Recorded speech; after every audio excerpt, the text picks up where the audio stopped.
So we're talking about cochlear implants, which is this marvelous bit of technology which allows the recipient, child or adult, to be able to hear and deliver sound from the ears to the brain, where they're going to be able to understand this sound.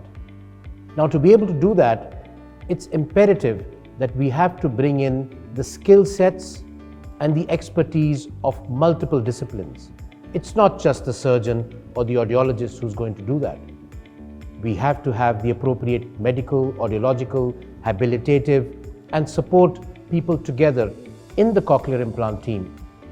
The power and the value of this team approach is integral if we really want that the cochlear implant recipient is going to get the best out of his or her device.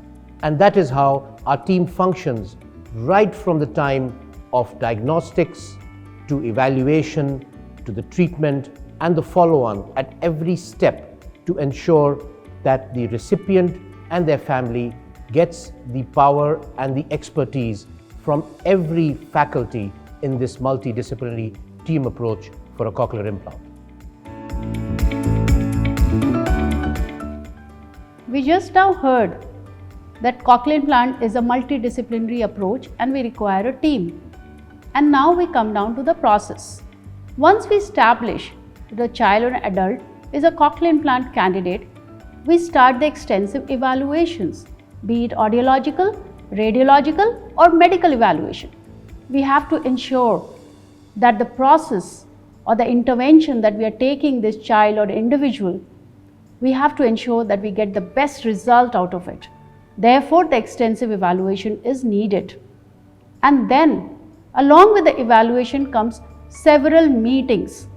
And we like to conduct meetings jointly, and we call it joint meeting, wherein the surgeon, audiologist and therapy team sit together and understand, go through the entire process, explain the family what is a cochlear implant, what this intervention means, how much the result will be followed.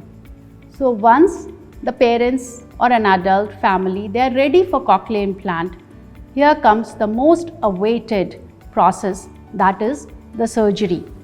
Here is the internal device that is implanted by the surgeon, and then after 2 to 3 weeks, the external sound processor is switched on, and at the time of switch on, that is the most exciting part of the entire journey, where the child or an adult actually gets to hear the sound for the first time.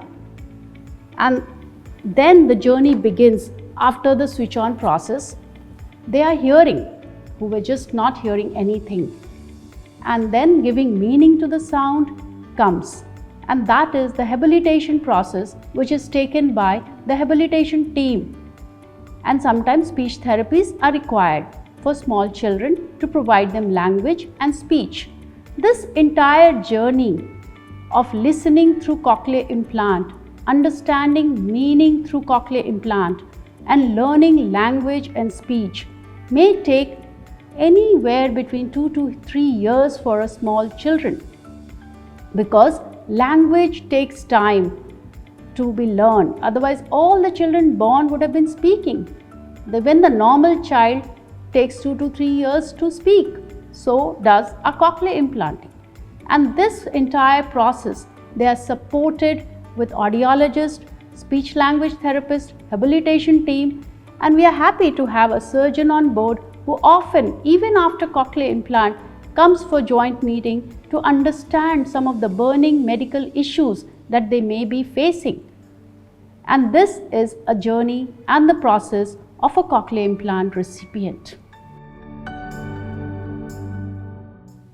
You've heard about the team approach for a cochlear implant.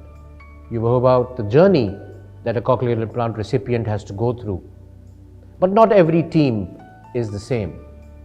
What is critical is that you've got to ensure that every member of that team is appropriately qualified, trained, and has the experience and the skill set to deal with the unique and subtle nuances of that child or that adult's condition, because every person is not the same. right from diagnostics, an experienced audiologist who has a vast plethora of experience to understand the nuances and pick up the type of hearing impairment that the child or adult might have, a surgeon with experienced hands who can tackle every type of complex anatomical or structural problem, both understanding it before the surgery and taking care of the steps during the surgical process to ensure that this delicate cochlear implant is inserted in the inner ear without trauma, preserving the hearing structures safely without giving the risk of infection. You need an experienced habilitation team supervised by the senior audiologists to ensure that that child or adult is on the right track. Constant monitoring, because sometimes things may not work out the way we want. So to be able to immediately change tack and decide on a different approach. The constant interaction between every member of the team, not just before the cochlear implant, but even after the cochlear implant activation or any time during the lifetime of the recipient, is extremely vital, so that this constant dialogue between the various members of the team can flag up any problems and prevent any issues that might occur. So every professional may not be the same. You need to look out for a team that has an extensive degree of experience, well qualified, who've handled a variety of different problems, who come together and work cohesively and are committed. It's extremely important that the team must be committed for the lifetime of that cochlear implant recipient if we really want to ensure that the cochlear implant recipient gets the best out of his or her device. So we as a cochlear implant team believe very strongly that not only do we have the right qualifications, immense experience and exposure for decades in the treatment of cochlear implants, be it the surgical aspect or the audiological aspect, but we believe that we have the passion, the dedication and the commitment to our patients who seek treatment for hearing loss. Whenever we see a child or an adult with hearing loss who comes to us, potentially for cochlear implant, for us it's not just about another surgical procedure or just another switch on or another mapping. It's about how can we change or help change the life of that recipient, not just for now, but for the rest of his life. That's the passion, the dedication and commitment our team holds. It is such a delight and so heartwarming when we as a team see the children who we had implanted many decades ago as little babies come to us when they are in higher education, for example, during their continued monitoring and visits to the clinic for evaluation, mapping, or validation of their hearing. That's the commitment, that's the passion, and that's the dedication you need from a good cochlear implant team.